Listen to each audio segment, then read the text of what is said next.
Tom. Yo, yo, yo. What's up, Tom? I'm trying to go right on cue today with how it comes on the live stream. So a yo, and a yo. How are you doing, my friend? I'm doing good, man. How are you? How are you doing this morning? I'm glad to be back at home. Yeah, you've been a busy guy. John Jay, what's up, my friend? I'm gonna tell you the most messed up thing. Last Okay. night, last night at about 1:30 in the morning, my all of a sudden there's a guy on my front porch. Like I see him in like front of the house and the dog starts barking and all kinds of stuff like that. And John Jay, this is nothing bad. Well, it's bad, it makes me angry. My daughter's still on the phone talking to her boyfriend, and he sends DoorDash to our house. And now she says he put in the wrong address and it was really his own DoorDash. But all of a sudden, somebody's knocking on, they didn't knock, but the dog's going crazy. And then I'm just so mad. My stomach hurts the rest of the night. I think if I did have ulcers, they started uh, being agitated. So what do you do about that? Then I go in a I think you're room. nicer than I am, Dominic. I'd have harsh words with that boyfriend. Yeah, and then she says, I walk back, I go downstairs, see what it is, walk back upstairs, and all of a sudden I hear some noise in her room and she's talking. So I'm like, oh, knock, knock, knock. Now it's like 1:45. I'm like, get off the phone. She's like, I'm not on the phone. I'm like, let me in your room. So I go in her room and there's this DoorDash. It's a milkshake. It's chicken fingers. It's like curds. I'm so angry about this, John. Like, how could you? And she said, well, it's not, it was for him. I'm like, well, then why do you have it up here? Why are you eating it? Why are you drinking the milkshake? Yeah, and so it just, I couldn't even, what do you do? I mean, I don't know, man. I 1:45 in the morning. I mean, I don't know. That's tough. It's not something I would have to deal with. But yeah, I mean, I would be. I'm with John. I'd be annoyed at the Uh-huh. boyfriend for sure. But I'd also be annoyed that she went and got the DoorDash, right? Like from the door, Yeah. right? Um, and I mean, like, where are you going at 1:40? Like, she had to leave the house, kind of like even just briefly, right, to get the DoorDash. Hmm. Like, Hmm. that's not okay. And then also, what are you doing? Like, when was she talking to him? Like, it also all sounds like, oh, he accidentally sent it here.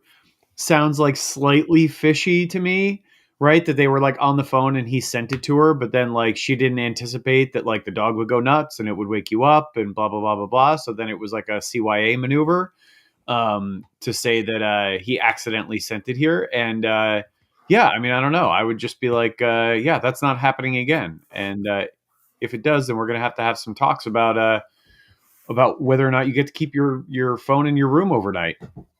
There you go. All right. So this is not the smartest guys in the room. We talk about a lot of things here. We're going to talk about growth strategies. So John Jay's great for that. Stephanie, how you doing? Carrie, come on up if you want to chat.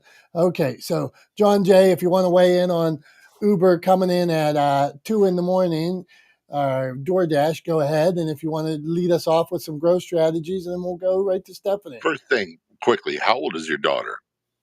My daughter is 14. She will be 15 next month in January. Yeah. I would, unlike Tom, I'm an old school dad.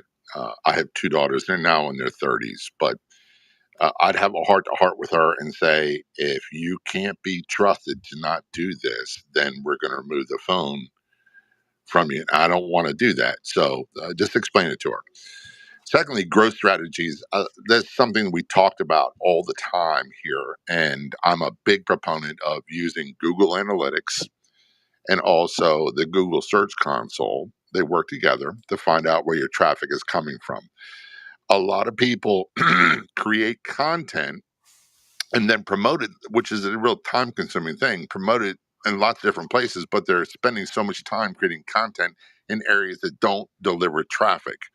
And if you're not delivering traffic, whether it be to a website, for your speaking engagements, your book, or whatever it might be. You can't sell anybody anything off of a podcast, off a video, off of an article. They got to click somewhere. So if they're not driving traffic, you're not really growing. My thing is, you go to all this effort to create really great content, but if you spend your time in areas creating content for that specific area that doesn't produce results, you could be missing a huge opportunity. Because time is the one issue, one element we have that none of us can replace.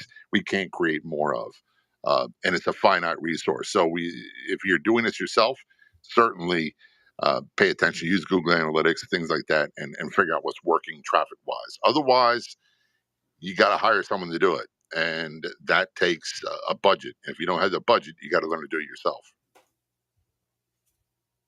Good stuff, John. Hey, John, you were talking the other day, I was in your room, and you were talking in Google Analytics about these links that you can copy to your post. So are you saying I could share this? I could share it on Facebook or Instagram or? Yeah. And here's what you do. So if you have Google Analytics set up on your site, and let's just say I have it set up for my pod page site and also for my podcast hosting webpage, which is Omni Studio, because they create a page. So you put your Google Analytics code in there. Then whatever you do, when you do any kind of social media, it's going to give you a generic Facebook, mobile Facebook, X, Twitter, whatever it might be. For example, Facebook, you can take your post, your URL that you're going to use, and you can create a source code. So you can see where your session source traffic is coming from. And what you do is you're like, here's what I did, for example, for a Newsbreak article. I just posted letradio.com slash question mark UTM underscore equals Newsbreak. Or if I'm doing Facebook, I do the same thing, put the URL in the input question mark UTM underscore source equals Facebook channels for broadcast channels. So I can tell whether that tool is delivering traffic, which it is. The email newsletter and LinkedIn, you can do the same thing. You can do a LinkedIn one. That way you can really differentiate where your traffic is coming from. If you put a lot of time and energy into, for example, a LinkedIn newsletter and you're getting almost no response, you'll know pretty quickly. But if Twitter's getting the area for you, then you'll know to spend more time there. If Facebook channels is working for you, you'll know. But you got to put the session source code in. There's other tools you need, but I use Session Source because it makes it really easy for me. Gotcha. So the push for you is from whatever site back to the view or to the podcast or whatever it is, back to the Well, it's the like this. website. Yeah. Dominic and Tom will really understand this. So, like in the digital space, it's all about traffic. We talk about things like engagement. Engagement in social media is really important because that will increase the amount of people that follow you that will see what you post, which means more traffic. But if you're not getting traffic, again, let's just say in this case, a book, or you've got a video series, you've got some consumable content you want people to consume, they have got to click a link and go somewhere to get it. So that's digital traffic. And digital traffic is not just a way you grow your own content, it's also a way of growing monetization from other outside sources, especially if you do a blog article. Then you get enough people say, hey, I want to pay to put a link in there, or I want to create news articles for a certain fee. There's lots of things you can do that are adjacent to what you do to increase your monetization. But if you don't focus on your traffic, and if you focus on other things that don't produce results, you're going to have a really really tough time.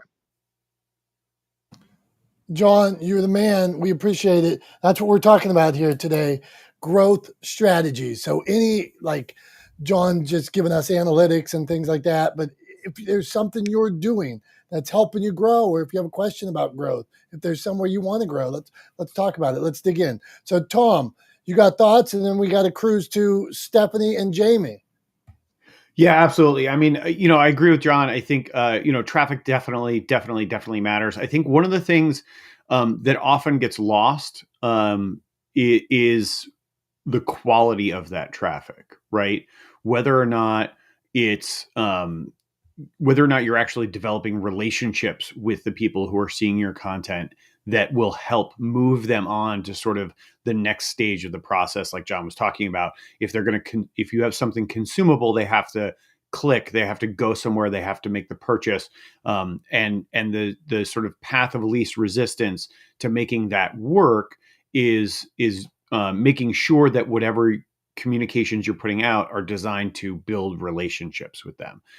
So it's not just volume of traffic; it's also quality of the traffic that you're directing to your website or to your consumables. So yeah, 100% agree there. I think the other thing too is that we were talking right before we got on, Dom, about networking, and we were talking about networking groups, networking events. I think there's two things that people often sort of get wrong about networking. The first is they walk into a networking event expecting to make a sale, right? Or looking to make a sale. And that's not how networking works. That's a common sort of misperception of what networking is really about. You don't go into a networking event looking to make a sale. You go into a networking event looking to start developing relationships, right? Or to foster existing relationships. It's not necessarily just about who's in the room, but if you do the work of building relationships, then not only do you have the ability to potentially do business with the people in that room, but also with the people that they know. So if you think about like kind of that spider web, if you're looking at it from the perspective of it's not just who I'm talking to, it's who I'm talking to and everyone that they know in their network, right? If we all have 100 people in our network, and you walk into a room full of 100 people, right? That's a lot of potential in that room if it's the people in the room and everyone that they know, right? So just have that in your mind when you go into a networking situation. Don't look to make a sale when you walk in the room. Look to develop relationships.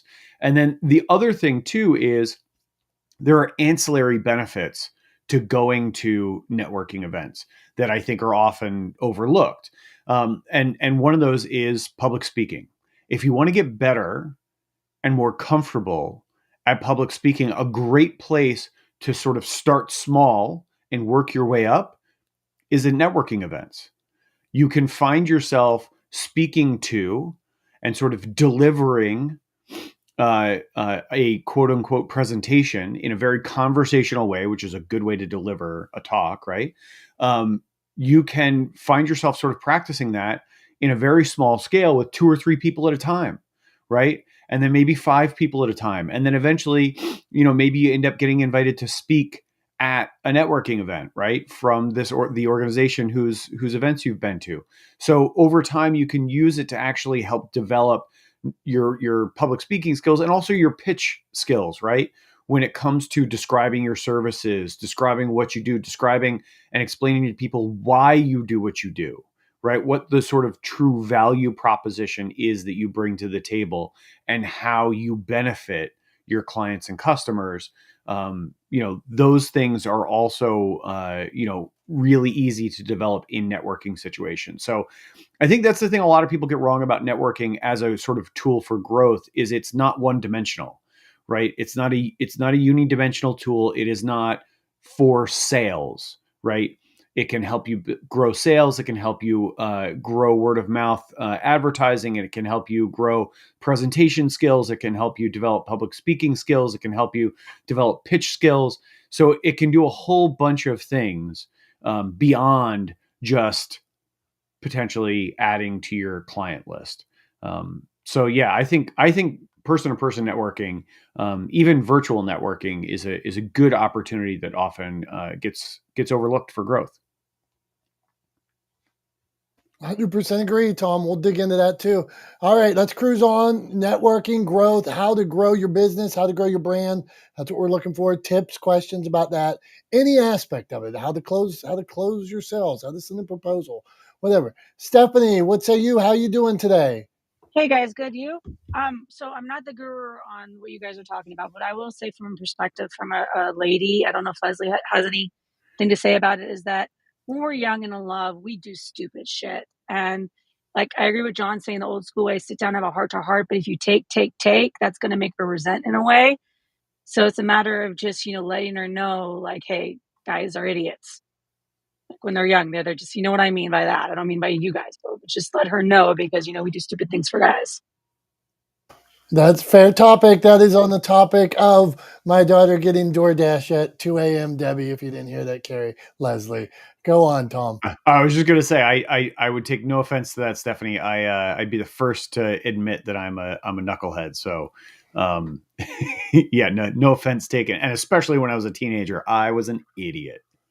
So that's true. I would have probably if I was a teenager, I probably would have been climbing up like it wasn't Romeo that climbed in Rapunzel. Did she who had the long hair? Was it Rapunzel? yeah, Rapunzel had the long Rapunzel. hair. Okay, did somebody climb up her hair to try to because they were in love with her? The prince did.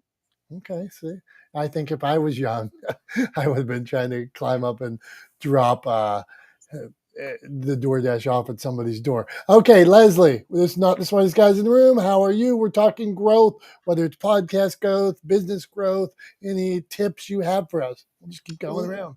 Love this topic of conversation. Hey, everybody.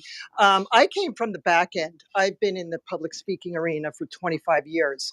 So I one day thought, wouldn't that be beautiful to bring this network of people that are in sustainable, eco-friendly, clean living people, to bring them on board to be on my podcast.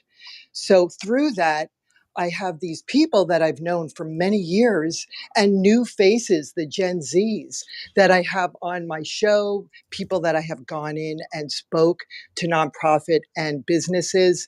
And I'm just having so much fun. So the relationships I had prior to, I am now have created over the last couple of years, the Keep It Dirty podcast. And I'm meeting so many awesome people and people that I've known for years. So that's my share. So, Leslie, how'd you get on the stages at first when you were going out to speak and stuff like that?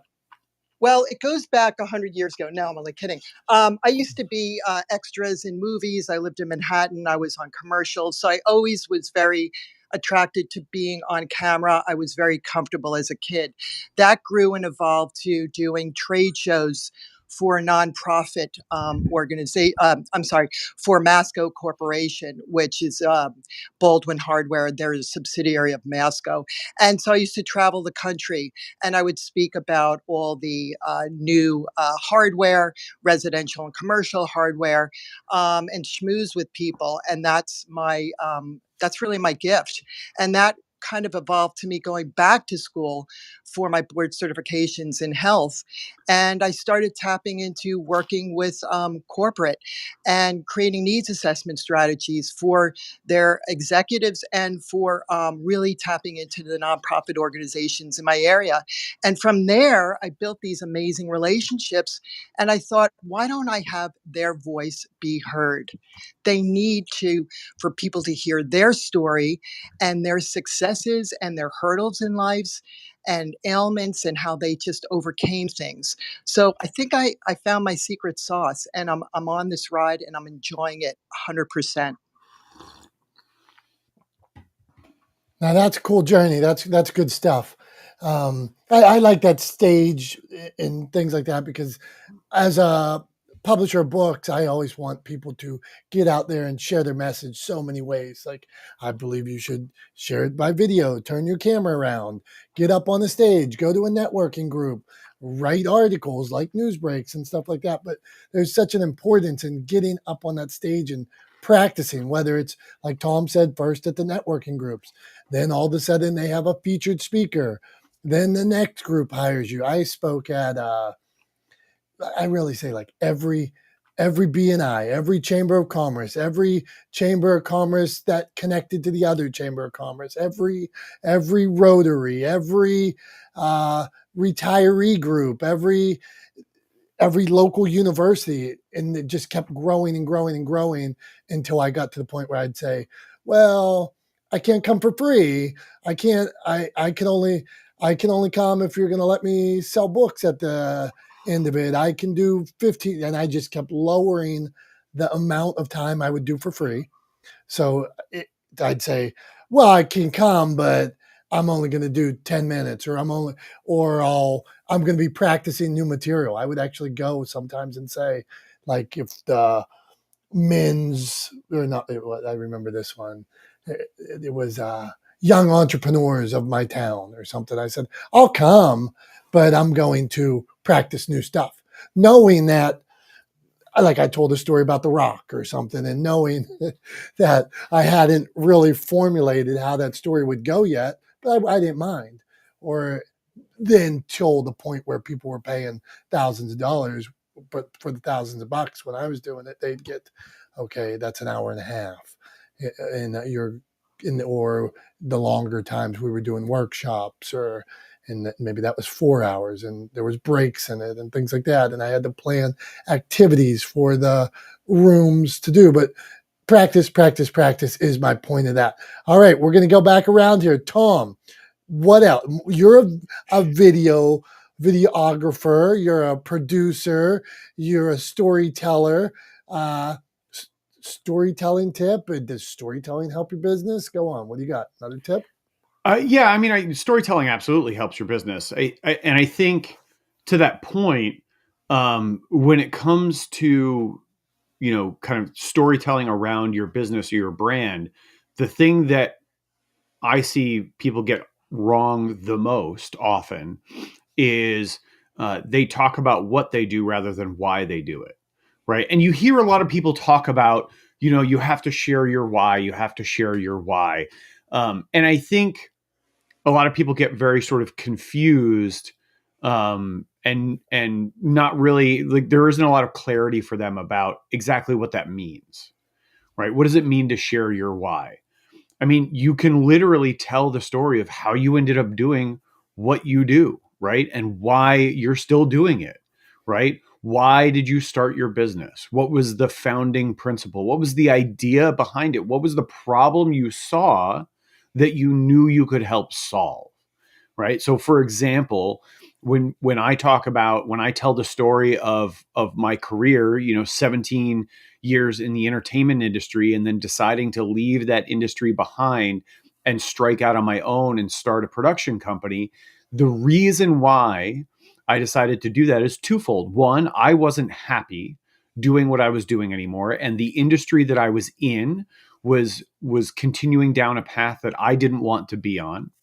So there were personal and professional reasons I wanted to leave. And the other one was that I saw a huge need for better communications from businesses to the communities that they want to serve, right? And that was because, again, so many businesses get this wrong, and they talk about what they do before they talk about why they do it, right? So I started my company, I started Talex Media in an effort to help businesses communicate more effectively with the communities that they want to serve, because they can do better. There are better options available to them. They just need to know how to do it, right? And I knew I could help with that because I had spent a career creating content consumed by hundreds of millions of people around the world, right? So I've produced, thousands of hours of globally distributed content for Discovery Channel, the BBC, NBC Universal, etc. And I knew I could take that skill set and bring it to bear for businesses and help them communicate in a way that their audiences, that their communities would respond to and appreciate. And that's by, again, sort of delivering value, all the things I talk about around legendeering, right? And the strategy that I've developed. But that's why I do what I do, right? Is because I know that those communications can be improved, that there's something a little bit broken in how businesses speak to the communities that they serve. And I think we should fix it, right? And that's why I do what I do. But if I didn't tell people that, right, if I didn't share that journey with them, then why would they care? Then all they know about me is if they need a video, they can call Talex Media. That's all they know, right? And if all I do is talk about what we do, right, then they can get an idea of, the different production services we can provide. They can get an idea of the costs associated with those services, but it doesn't give them any reason to care, right? And that's sort of the really crucial thing that I think so often organizations get wrong, is the first challenge when you're trying to develop those relationships and build a community around your brand and build a solid customer base, right? Is you have to get them to care about you and your brand and your business before they will care about what you do and how much it costs and how they can support your business, right? So first they have to care about the business or the organization or the mission, right?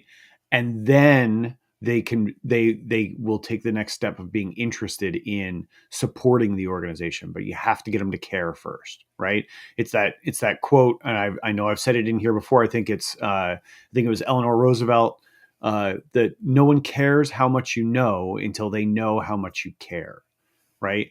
And the easiest way to get somebody to care about you is to demonstrate that you care about them. So share why you do what you do, right? Tell that story. That, I think, is one of the most powerful and impactful things that businesses can do on a regular basis. Well said. Well said, Tom. Thank you, brother. Tell that story. Why do you do it? Good point. I hear so many people talking. I'm gonna blah blah blah blah blah. I'm gonna but not if I knew why. Now I get it. Okay, we're gonna meet. We're gonna meet Jason. We're gonna talk to Heather, but first we're gonna go back to John because John was here from the beginning. John, just give us another. We're talking tips for growth, growth strategy. So John knows the pace. So John, give us a tip for growth, marketing strategy, networking, monetizing, whatever it is, my friend. Then we'll get to Jason and Heather. Hey, I saw Johnny, man. What's up, my friend Johnny? Nice to see you on here. I know he's busy this time of year with the insurance stuff, but it's nice to see that guy's smiling face around. So, John J., another tip, and then we're going to Jason and Heather. It's all about the people. Going off what Tom said, so it's about the story. And what I tell my guests all the time is, number one, when you tell your story about what you've been through, people will relate. Whether they've been through it or not, they'll relate to it. They'll fall in love with you. They'll follow you. They'll follow your products. The more you make it about selling something, the less people respond. And there's a reason why infomercials are on TV late at night, because they're ratings killers. So I'll repeat that. If you go to radio or podcast, whatever it is, if you are doing an infomercial, you're going to get usually pretty bad results. Tell your story. Have your guests tell their story. And two things happen. One is people can accept it on its face, or they can reject it. They can't say it's not true.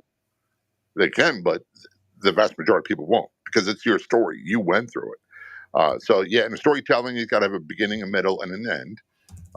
So again, I'll just read this. It's about people. You want people to consume your content. From that, you can direct them to become customers, whatever it might be, leads. But if they don't consume your content, you're not going to get very far. So remember this: it's about people. What and the most common relatable thing is what you start with, and that's how you get people's attention. And lastly, then you sell your product. But first, get their attention and focus on people. I want to jump in real quick, Dom, if I can, just to piggyback on something John said, because I think it's really important. About 6 times in there, John said it's people. It's people, it's people, it's people, right? And you can't overemphasize that. I've had people ask me, well, what about like, B2Bs or, those kinds of industries, like, rather than B2Cs, they're not so public focused, they're dealing with organizations, and they're focused on that in their communication. So they don't really need the kind of help that I provide, or the kind of marketing assistance and support that I provide. And my response to that is, I call BS, because at the end of the day, regardless of what your business is, right, at the other end of that transaction, right, that purchase, that exchange, whatever the case may be, whatever that relationship is, at the other end of it, at both ends of it, there's always a human being, right? There's always a person, whether it's a consumer, right? If you're selling if you're selling goods to consumers or services to consumers, whether it's a business, there is a person, a human being making the decision, right? On both sides of it every single time, right? On the seller side and on the buyer side. Every time there's always a human being. And so the way I always like to sort of position that for people to think about is every business is a service business. Every single business is a service business, because every business is there to provide a solution to a problem for their customers, whether they're other businesses or individual consumers, whatever the case may be. And if that's the case, and that means there's a human being on the other end of that transaction, then they are providing a service, right, to that human being. So every business is a service business. Every business deals with people. And that's really important to remember. It doesn't matter what industry you're in, there are people making the decisions on both sides of that. And you cannot overlook how important it is to remember to treat those people like people. Don't treat them like dollars and cents. Don't treat them like data points on a spreadsheet.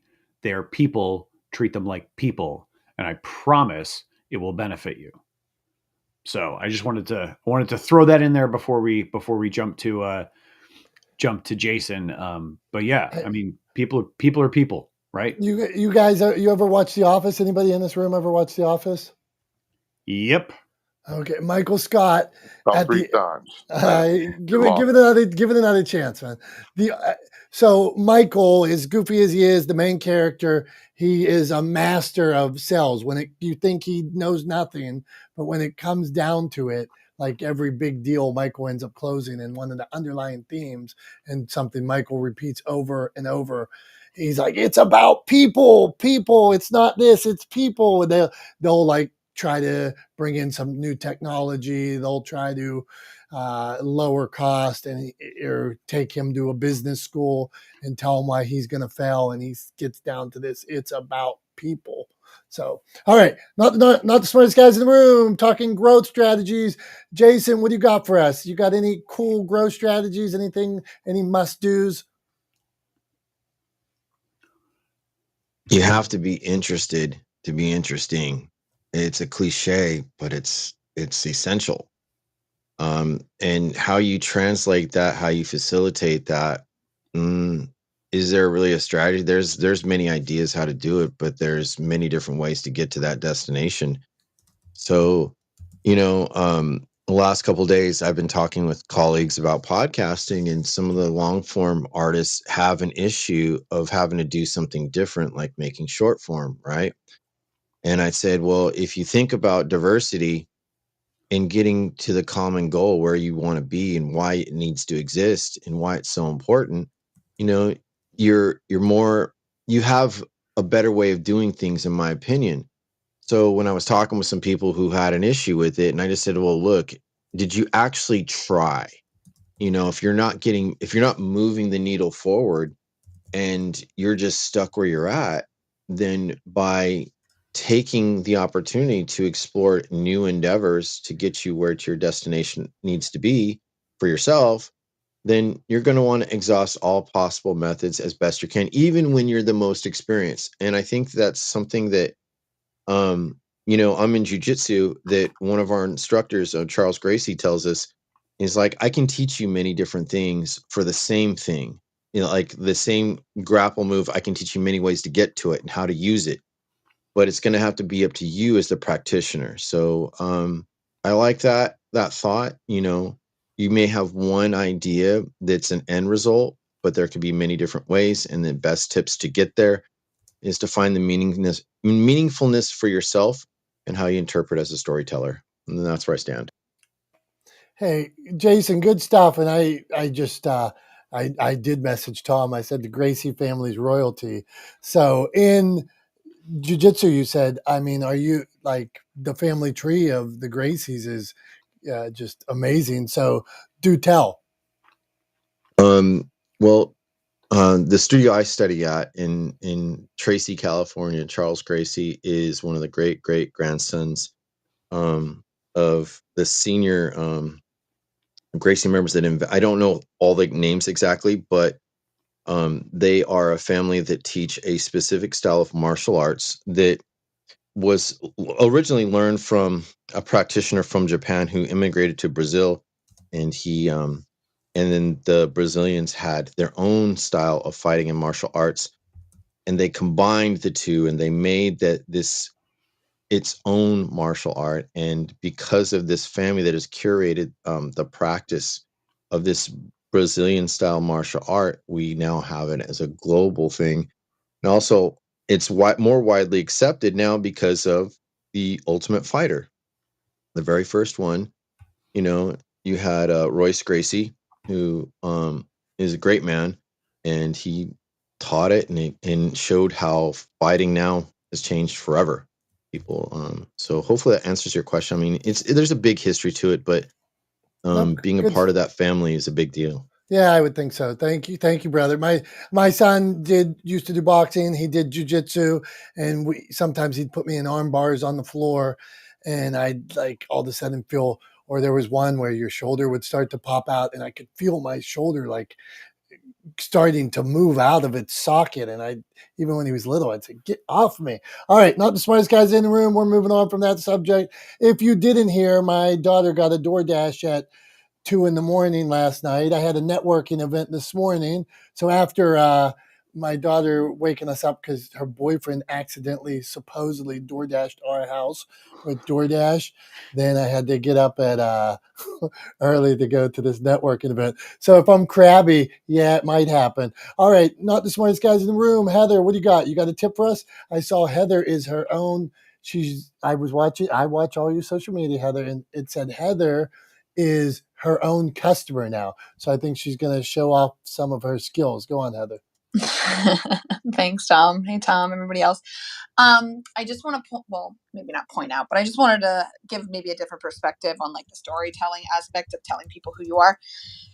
Okay, if you're a human, yes, treat people like humans, but you have to remember that not all humans are created equal. And you may think that, yes, you have to put your story out there. You have to do that. You have to tell people who you are, where you come from, your whole entire story. I would maybe push back a little and say that everybody has their own prerogative on if they can share their story or not, and if their story is going to be beneficial to their business. Doubtful that I'm going to get social media management customers for when I tell people about all the shit and trauma that I went through. Doubtful. I don't want to be trauma dumping on my people. So you have to really edit down your story. I could say, I started as a social media manager when I was 21 years old after I got hurt on the job as a certified nursing assistant. I was looking for a new career. And because of me taking a leap, into the void of not having a job, I have now been a successful social media manager and strategist for almost 15 years. That's part of my story, but that is a definitely edited down version of where I came from and where I'm at now. So just think about how you can edit your story to benefit your business, because I don't think just throwing your whole entire story out there is helpful. But yes, I am my own client now. And that's been a long time coming because of all of the stuff I've been through in my business. I've never been able to be my own client, right? I know how to make everybody, so I know like on the back of my hand how to do social media management and strategy and content creation, like for everybody else but myself. So then I was like, you know what? Like I'm just gonna treat myself as a client. So I have my own folder in my client folders.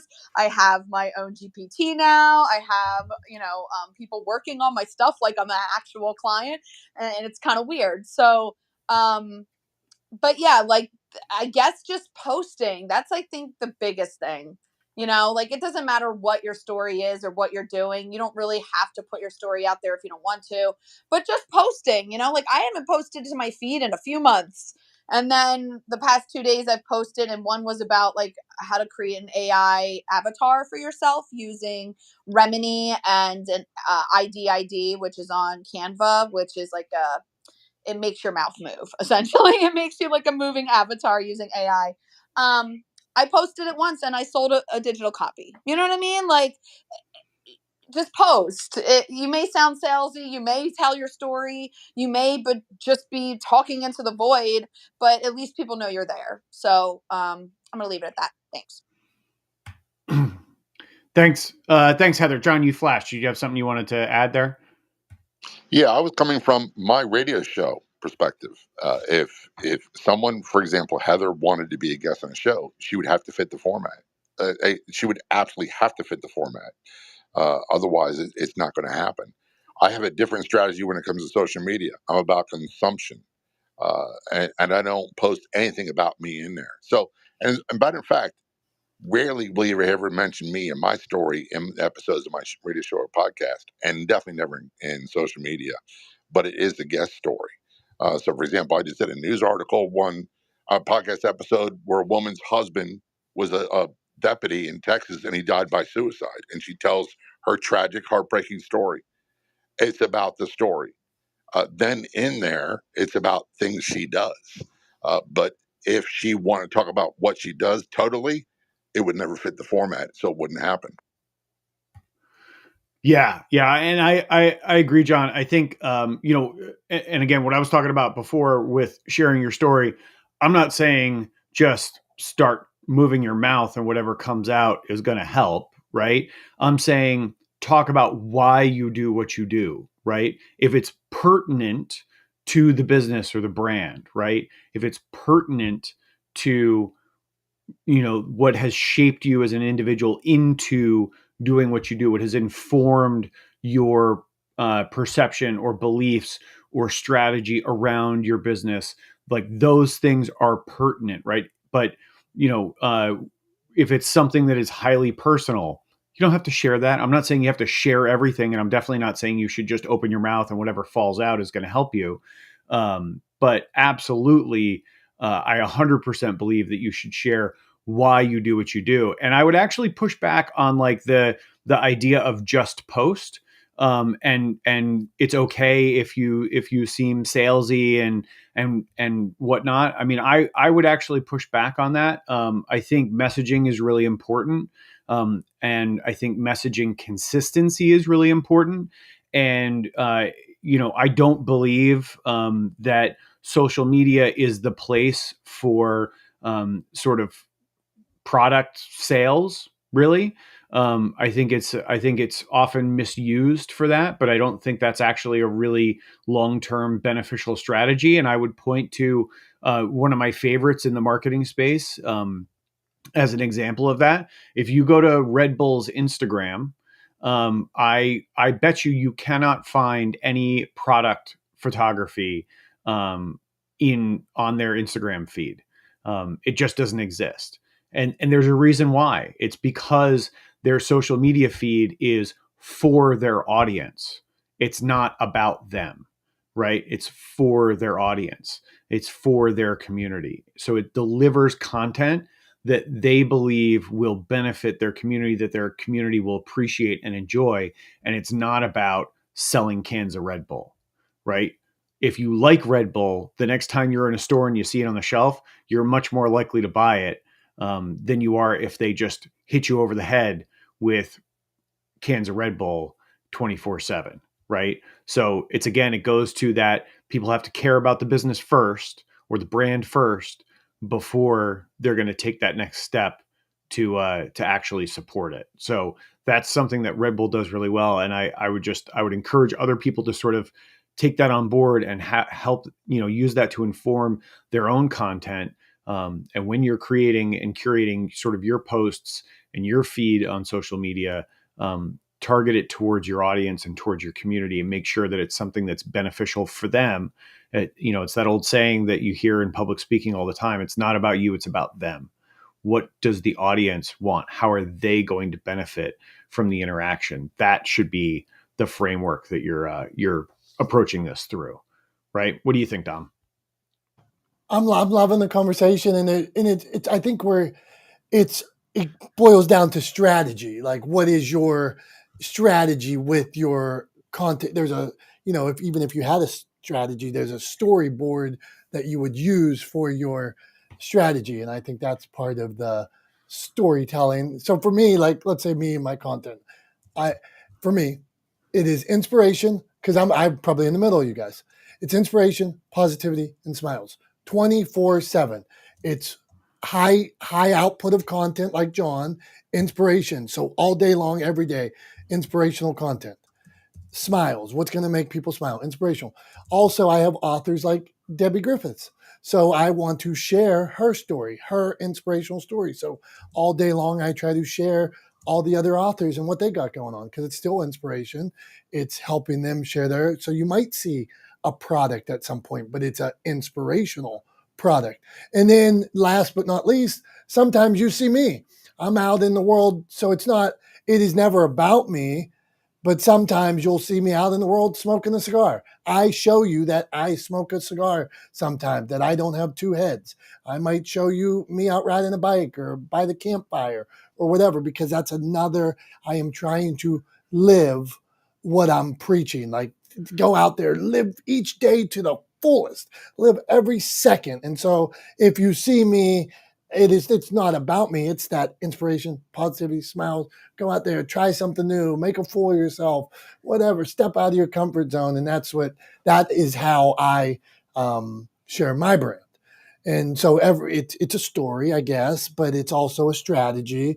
And it is not, I do not talk, Heather, about, for a long time, I didn't talk about that leads me into show and tell. I didn't talk about my mom's Alzheimer's for 10 years. I didn't talk about my son being a insulin diabetic from the time he was 3 years old and he had to get 10 shots a day. Oftentimes you don't hear me talk about when I went broke and lost $500,000 and was on a repayment plan for 7 years. Those are things that they might come up at some point, but I am not leading with any of those things. It's just a little part of whatever journey I'm on. So Jason said he had a question. It said, "Can I ask?" So I think that's a question, but I don't know who it was to. It is. Okay. It is. I think that I understand why Tom said what he did, but there's also a different frame of lens that you're not looking at.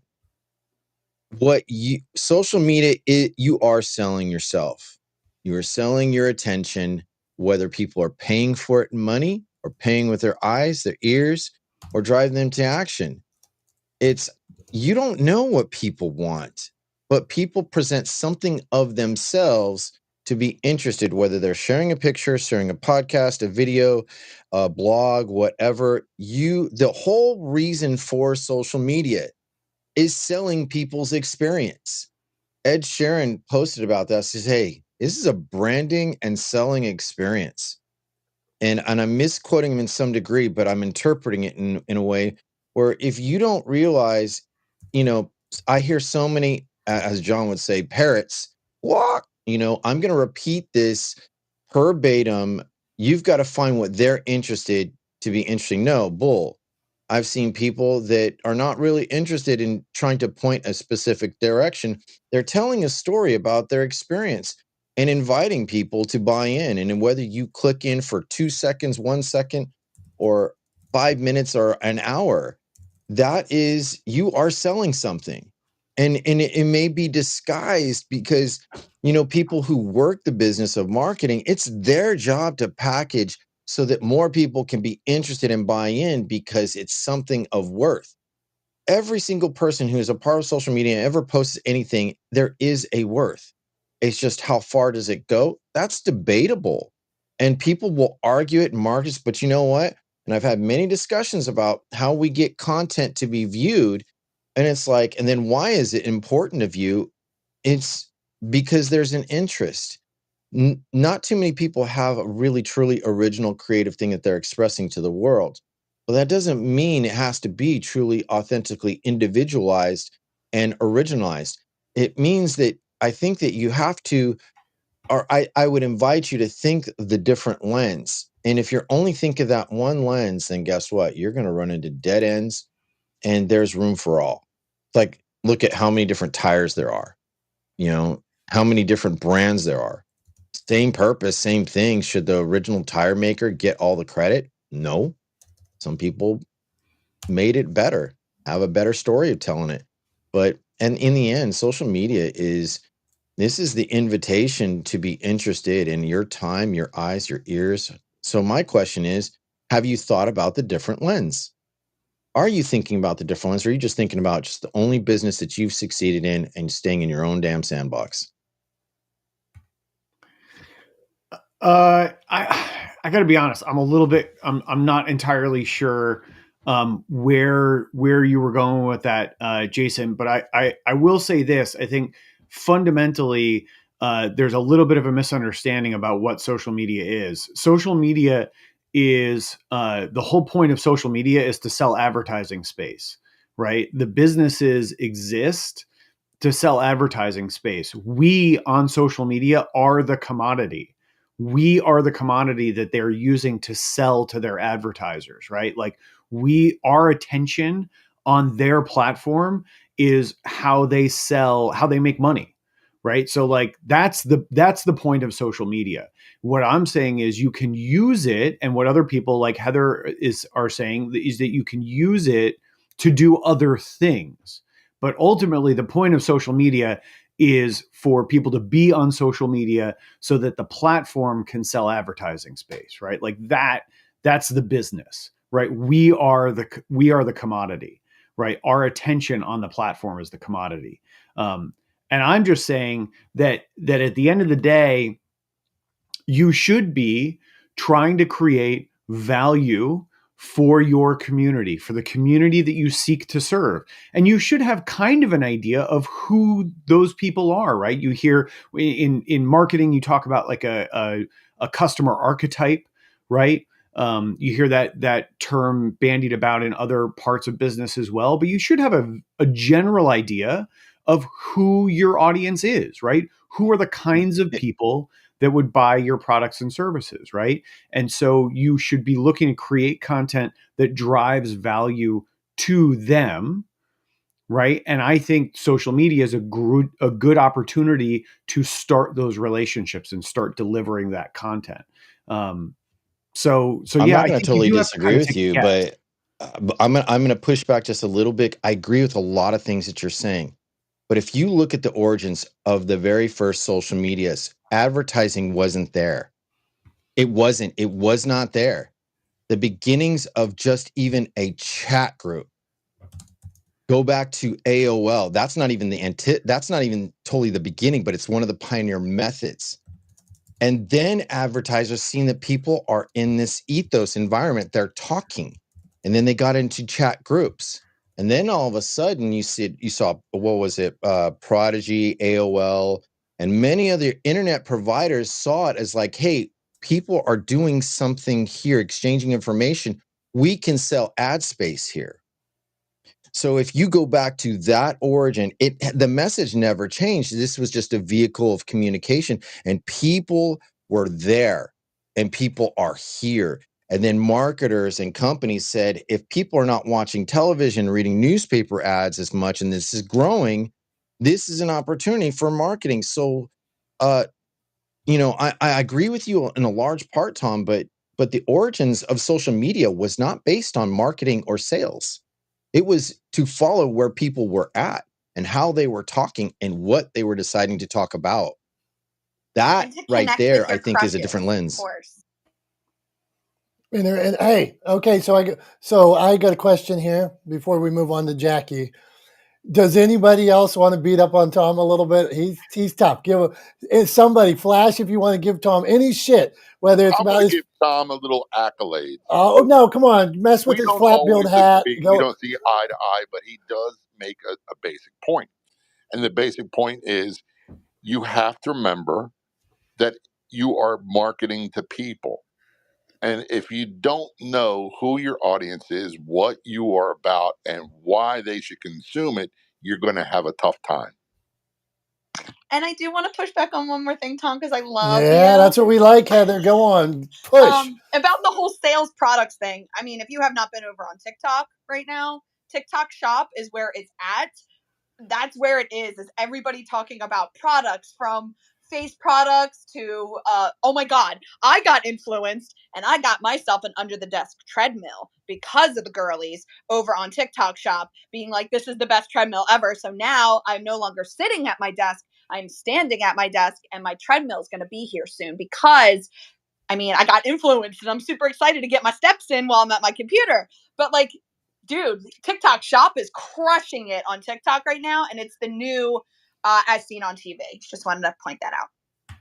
Oh, I know it is, Heather, and I know there's a lot of people buying a lot of stuff, and there's a lot of people selling a lot of Ginsu knives and under the desk treadmills and sham wows and all of that sort of stuff over on TikTok Shop. But I got to tell you, you know what I do if I'm on TikTok and I'm scrolling through and I see something comes up that has the little icon down at the bottom. I forget exactly what it says, but it has the little icon down at the bottom that says it's a paid or a sponsored post or whatever. Like that it's clear that they're selling it's something. Eligible for commission. Yeah, eligible for commission. Exactly. Mm-hmm. That's the one. I couldn't think of it off the top of my head. Thank you.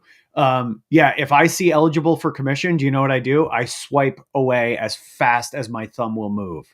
But you got to be careful because some people are actually using that to get ranked in TikTok. So some, it may be listed, but they're not even eligible for a commission because they're just trying to buck the system of the algorithm. So don't swipe way too fast.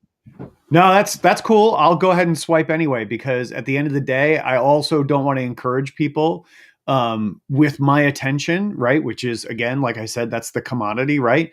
I don't want to encourage people with my attention to sort of get on that hamster wheel or chase that hamster wheel of trying to trend by doing the latest thing that they saw. Like, oh, if I put eligible commission on my post, then I'll get more attention. Or whatever. Yeah, I can't get on board with it. I'm not a fan of it. And at the end of the day, the people that I'm going to work with are likely the people that are going to agree with me on that and are also going to be swiping by. So I'm good with it. I'm good with it. And I know that social media gets used to sell a lot. But at the end of the day, I honestly, and I'm being honest, I don't think I've ever purchased anything off of an ad on social media. And I'm serious. I'm being serious about that. I really don't think I've ever purchased anything off of an ad on social media. And in fact, if anything, seeing too many ads for something on social media makes me suspicious that it's a pile of junk. So hold on here, Tom. Now I want to push back on Tom. So what about, like, let's say I boost a post and now I'm into Tom's little vortex here. If I do it correctly, in that sense, you're not seeing that it's an ad. And if I'm a wordsmith that I think I am, is it possible that Tom was led to buy something from that? No, that's possible. It also depends on the post, right? I'm talking about like product sales, like picture or video of the product and like pricing information, right? Like advertising, right? That kind of stuff. I've never bought anything off of social media because of any of that ever, right? Like I've never been like, oh, that's a great deal on that. Let me click on that and go buy it. Has never happened, right? But absolutely, I've been marketed to successfully, right? And learned about products or services if it's structured in the right way, i.e., it's delivering value to me first before it asks me for money, right? And that's the big fundamental problem. It goes back to what I want to say. Thanks to John for the praise. I appreciate it, because like he said, we don't always see eye to eye on everything, but we can definitely agree on, I think there's mutual respect there. We both respect each other's opinions. And we can agree that at the end of the day, you're dealing with people, right?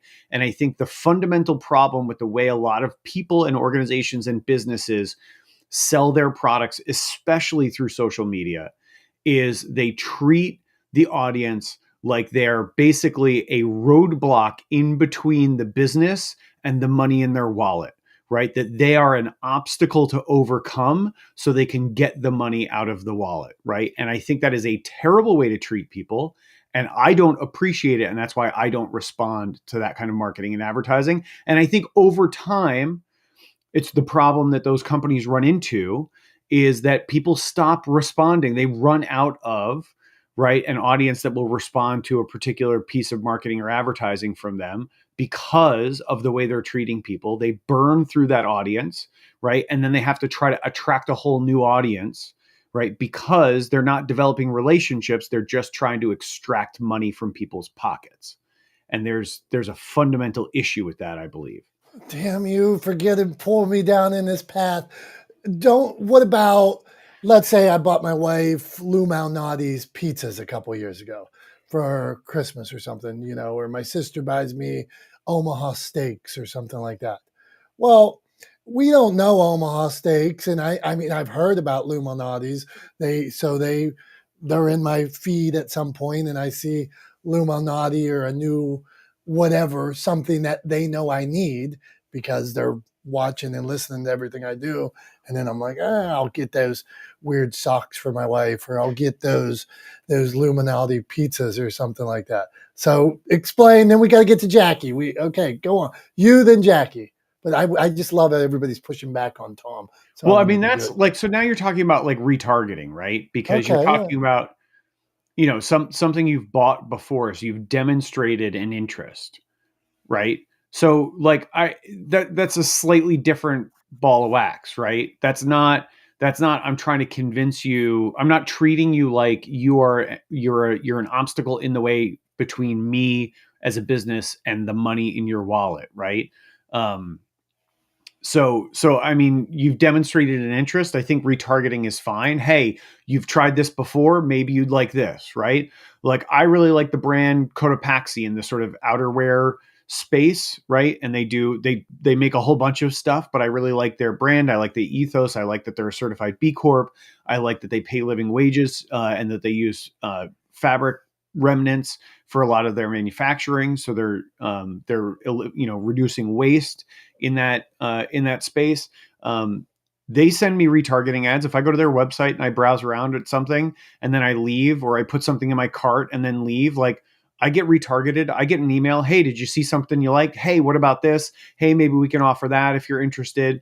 Right. So like, I have no problem with that because I've already given them sort of tacit permission by purchasing from them, by spending time on their website. I've kind of said like, look, I'm interested.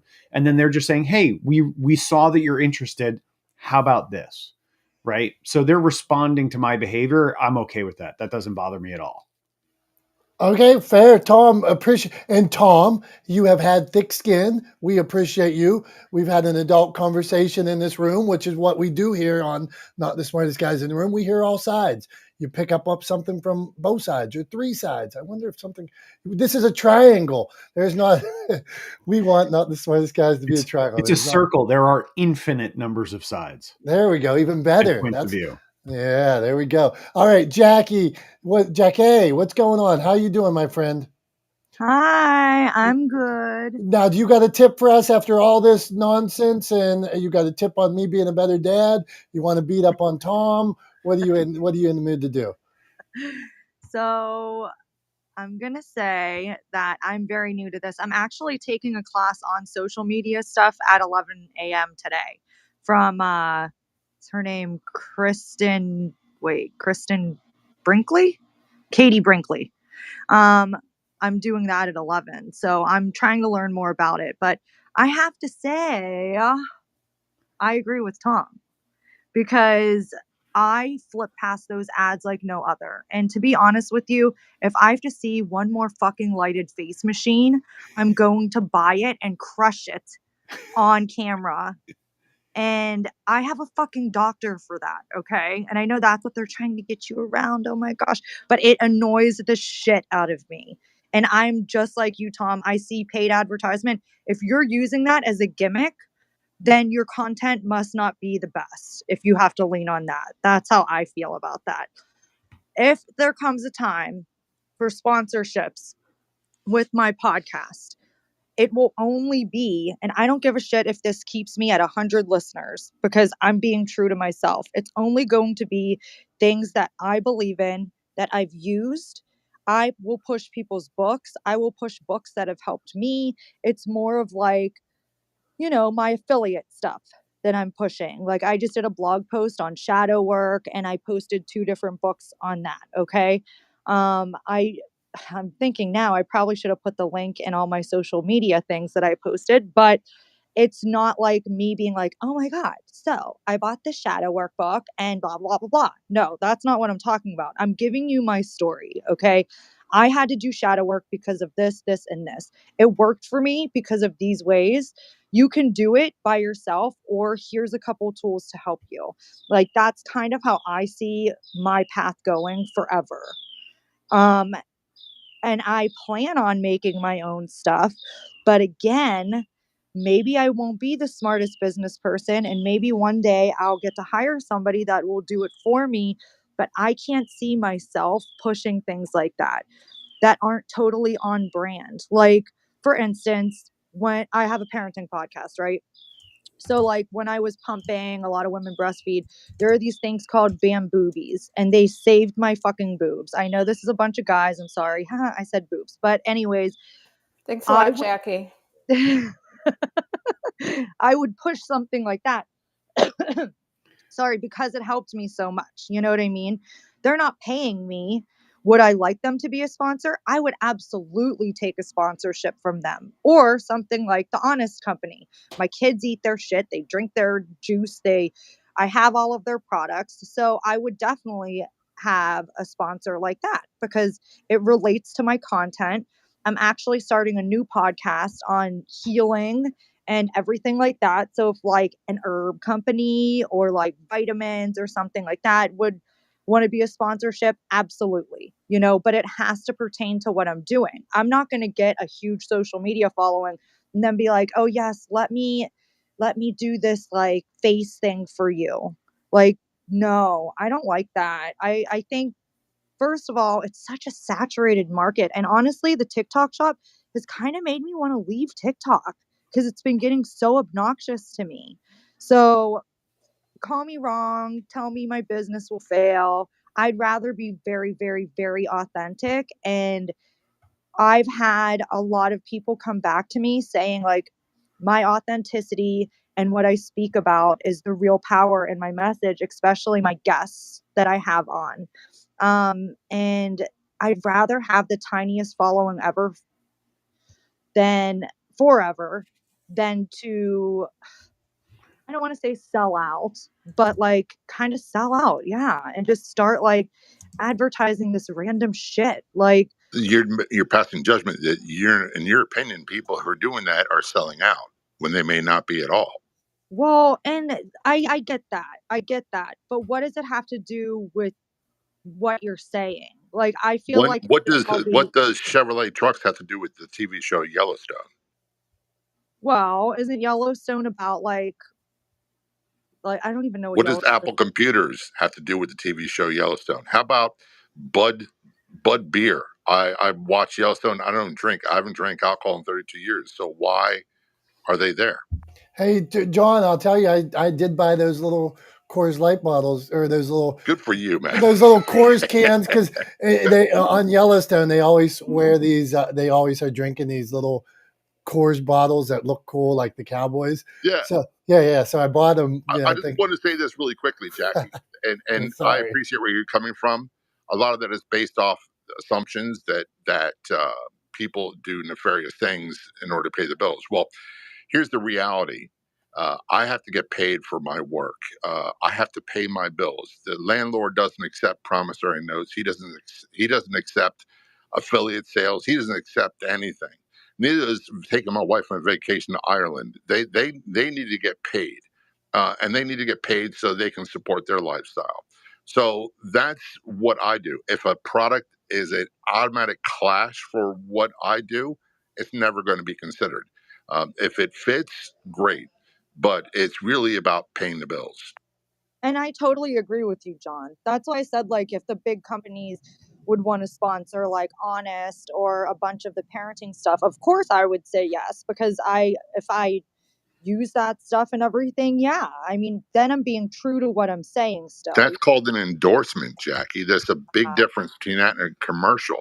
Endorsements are much higher price, and you are required in many states to state that you use the product.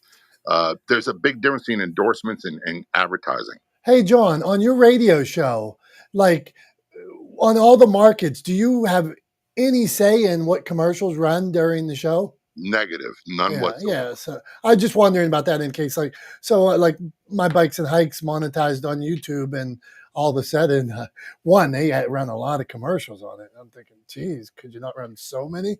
But yeah, I really don't know if it's a car. Jackie, what? And I'm not defending either way, but what do you do in a case like that as you climb in John's case, or with monetizing through YouTube? They're going to run those ads. So if I'm working for somebody else, I don't consider that to be my brand anymore. You know what I mean? Like, I'm speaking on their behalf, but that is not totally mine.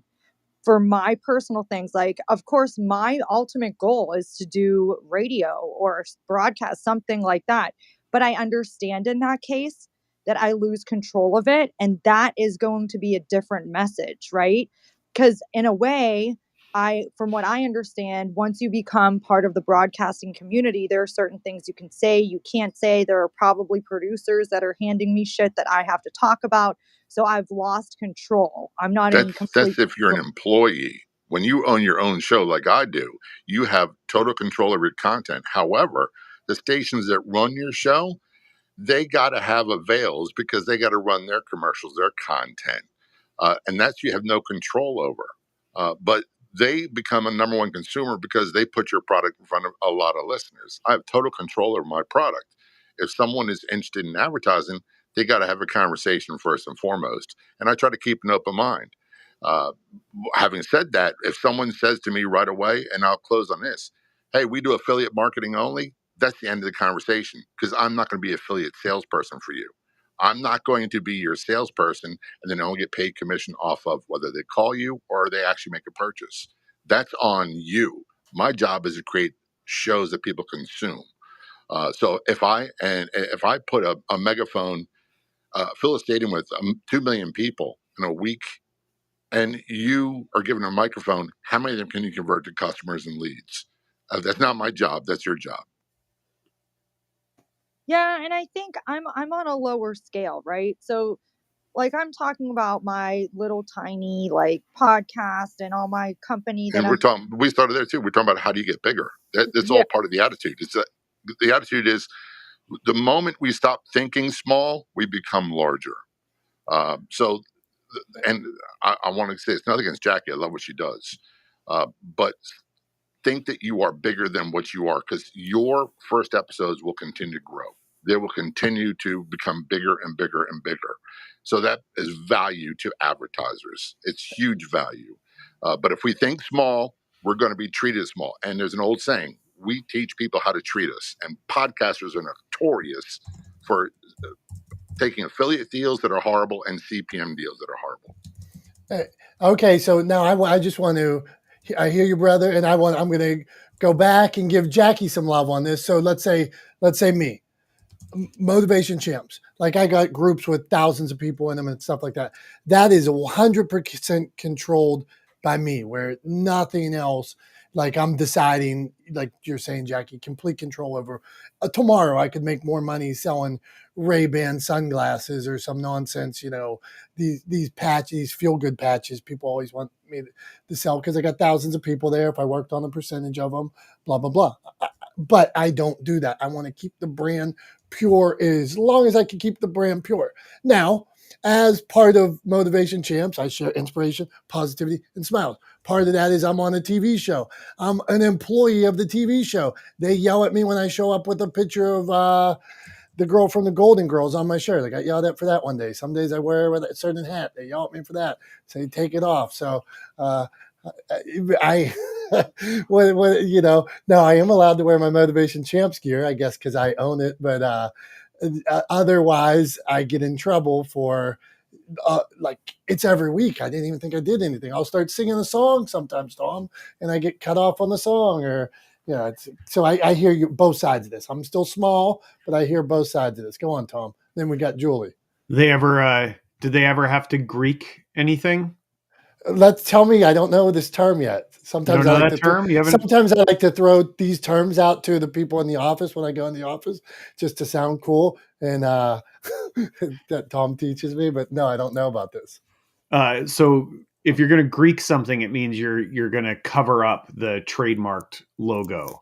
Have or I had to brand. have tape on something? I think I've had black duct tape on some of my stuff before. Yeah, but that's what Greek. So like you would hear, like we used to do that. We'd be filming in people's houses, and people have branded stuff all over the place, all, in their homes, and we would go in. We'd have to Greek the house.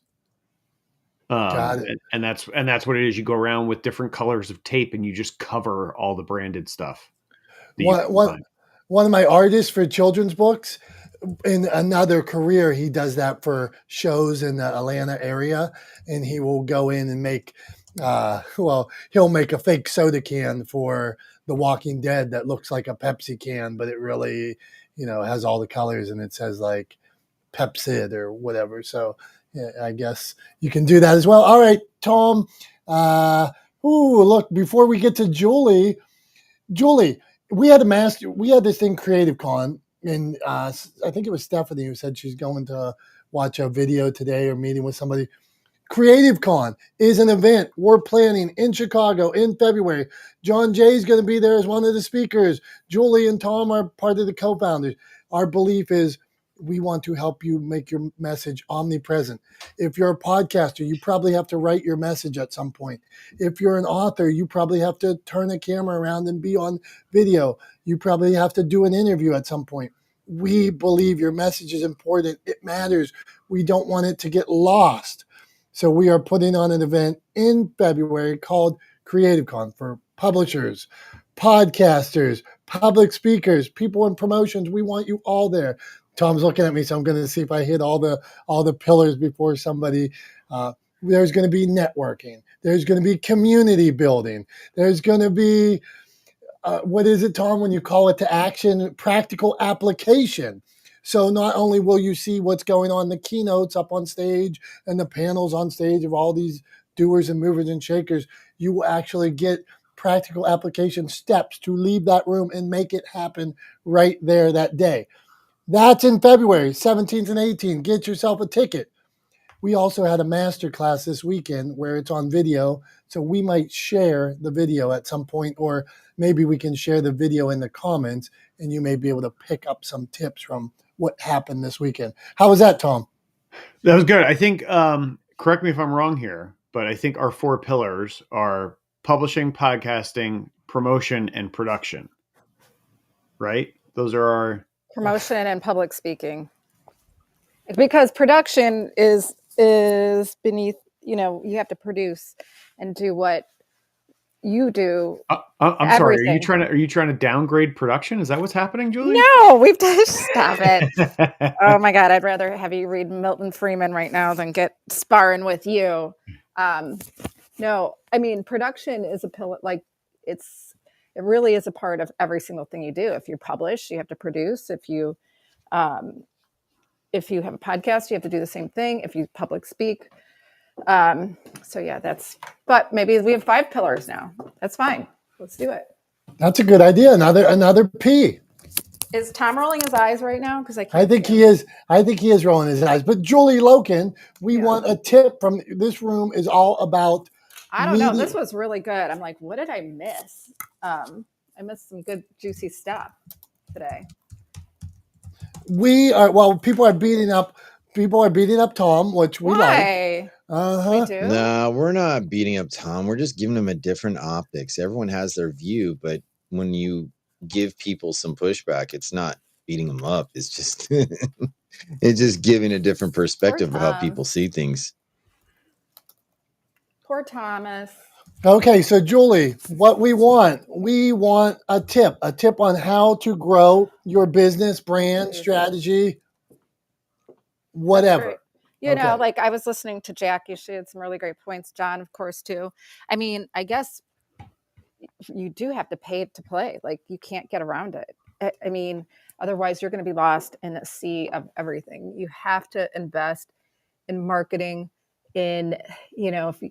if you want to find business on Instagram, which I don't really advocate for or listens, you have to shell out some cash. Stop thinking that you can get everything for free. It's a rare breed that just goes crazy popular, gets lots of business without some strategy in terms of spending in marketing. And I will go to Matt with anybody here on my answer. Oh, who's going to go to Matt with me? Okay, who's going to Matt with Julie? Anybody want to go to Matt with? I agree with Julie. I'd never go to the mat with her ever. Austin. Oh, thank you. Oh, thank you. But you do because she's trained in jiu-jitsu like Jason, maybe. By the way, Julie, your commercials are now your commercials Creative Con are now running on radio this week, and they're inserted in today's episode of the podcast. Aww. So, and this was a deal, Jackie. This was a deal that. Yeah, what does that have to do with law enforcement today? Seriously, it doesn't. It's a commercial. It is a commercial, and it's about making. I won't say affiliate, but part of the deal for me showing up there was that this is what I can offer. And this is what podcasters in particular need to think about. Eliminate the word small or I'm new. And you are a broadcaster. The size of your audience is not the issue. It's you have incredible reach if you sell it that way. And you got to sell. I appreciate all of this too. Because like I said, I am a newbie and I'm learning. And every step, I'm sure there'll be changes, right? Because we evolve and we do different things. And for now, this is where I'm sitting, but who knows what in 5-10 years where I'll be at. So it's one of those things where I have this idea for my space at the time. And John, I totally understand what you're saying. And in the same point, it is the station, right, that's putting all that together. So you're still on what you're on, but it is the station control. No, I'm the one that created the commercials for her. So there's a big difference. There's my content, my commercials, and there's the station's own content or their avails. With the podcast, it's all me. And I would rather promote my own stuff than someone else's on an affiliate because I get 100% of the proceeds compared to 20% of or 30% if you're lucky. If I'm doing affiliate, it's going to be at least 30%, at least. And if they're doing paid advertising like Tommy Copper does, and they want you to be affiliate, it's never going to happen. You can pay me just like you paid Brett Favre.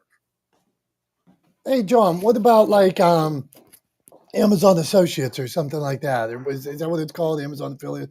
Like you probably have 1,000 authors on your show. I don't because it's just not worth.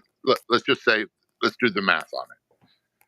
So let's just say you get 10% of ad sale, 10% of sales, and they sell their book for $19.99. That's $1.99 you're going to make, and if you're lucky to get 4 sales out of 1, you might generate 300 clicks. I'd rather get paid on the clicks. So CPA I don't do. Cost per click I will do. Some cost per leads I do as well, where people call.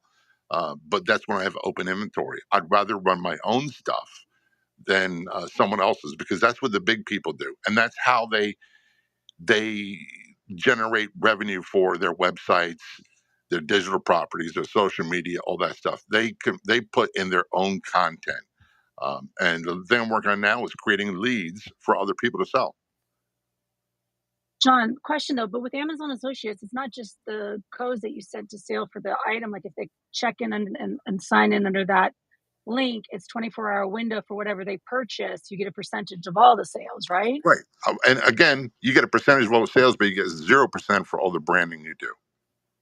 0%. Okay. That's my chief objection to it. So if I'm creating content and I have to look, Facebook ads, they're not going to take a percentage. No one does that. Julie kind of brings point. If I want to advertise, I got to pay people. That's what they can do as well. And Amazon doesn't need my help to become more famous and more effective when it comes to earning money. I need it. I need that help. So all I'm asking and what I'm trying to articulate, which I'm not doing a good job on it. So let's say you have a author on your show and you probably in some description somewhere put like you had Pamela Brinker on Conscious Bravery, I believe. So you probably put in somewhere, Pamela has this story, author of Conscious Bravery.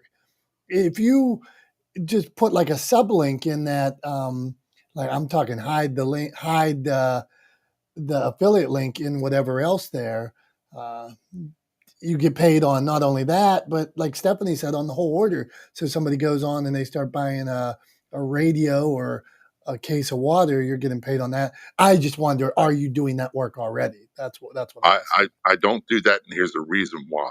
Again, it's about percentages. Uh, I have authors come on and they promote their books. I promote the books all throughout, and it's a 40-minute interview. And at the end, it's really heavy promotion for how people can find their content. I do not find it to be beneficial for me to work on creating affiliate programs for Amazon. Uh, and I may do it in the future, but right now it's a time issue. For the amount of time it takes to set that up, is it worth the response? If I'm going to set all that up and I make $2.50, really, is it worth spending 2 hours of my time? The answer clearly is no. Again, and I know that this, I don't want to beat a dead horse. And when I tell people I will advertise for them for free, that's all they're ever going to pay me, ever. Now, good luck getting Dave Ramsey, Dan Bongino, or someone else to do free advertising. They're not going to do it. And until we start doing that ourselves, no one is going to be forced to get off that platform because there's plenty of people to do it. So why not? All right, fair, brother. Good answers. Always like we thought. This is a circle. What was your point there, Tom? The circle has how many? Circle has infinite, or is there a certain number? I said there are infinite points of view. It's a circle, right? It's Okay. There are no sides. It's just, I wonder if infinite. there are a number of points. I mean, you could argue there's 360 degrees in a circle, or there's an infinite number of points on the. Okay, I like that. The circumference of a circle, and right? if not, we're if that's technically not right, we're not the smartest guys in the room, and we're going to stick with that. Hey, all right. I mean, so now I think it works. I'm not a mathematician, right? Like I never claimed to be. So if my geometry is wrong, then meh. Oh well. There you go, brother. Okay, so now here's my show and tell for today. Something different you don't see from me that much, but today it's just on my mind. So this is a book that I wrote. You never hear me talk about books that I write. I feel like I should always be promoting authors and things like that. The reason I pull this out today, my name is Sharon. This is about my mom's battle with Alzheimer's in 2020 in the pandemic. I started to think that we all went through so much shit in the pandemic. So much shit. And so I tried to write about that at the time, all these things besides my mom's Alzheimer's that was going on. And I'm revisiting it in my mind, just thinking, man, we're still recovering, each of us, like from that change. Like this morning, I went to a networking event. It was really like, it was a BNI, but it was the first BNI group I had been to for years, since prior to the pandemic, that I really was all in on. So just, I just wanted to share that story, that we're all recovering a bit. So for show and tell, you get my name is Sharon. That's my mom's story of Alzheimer's, but it was really how it collided with the pandemic. It was such a divisive time in 2020. A lot of stuff was going on. And so I tried to cover all that there. So Tom, that was show and tell, and it is 10:58. What do you think? I like it. I think we're about good to wrap up. I just wanted to say off the tail of that, talking about the impact that how much stuff we all went through during the pandemic and the impact that it had on everybody, and how we're still recovering from it. I think it's important to note and remember that for any of us, right, for everybody here in this room, because we're all adults, we're all old enough, we lived through the pandemic as adults, but even for your kids, Dom, right? I mean, there will never be a point in time for any of us where we are not affected by having lived through that experience, right? And that doesn't mean that it's always going to be negative, right? But it is always going to color our experience, right? We are a result of our lived experience. And we will always be influenced by having lived through that experience in one way or another. So I would encourage people to kind of like, I hear this sort of languaging all the time where people talk about, the talk about the COVID-19 pandemic, and that period of time when kind of, during the shutdown and when things were at their worst, when they talk about it in terms of like, oh, I just want to put it behind me. And they need to, like, I always try to stop people and say, you got to stop thinking about it that way. It's never going to be gone. It's never going to be something that will stop having some effect on who you are today, because it's part of your lived experience, and that's just the way things work, right? So I would encourage people to, if you want to move forward and move away from the negative impacts of it, the best thing you can do is accept that it's always going to be a part of your life, and it's always going to color how you interact with the world going forward, rather than trying to beat it into submission, because that's a fight you're never going to win. So I just wanted to throw that in.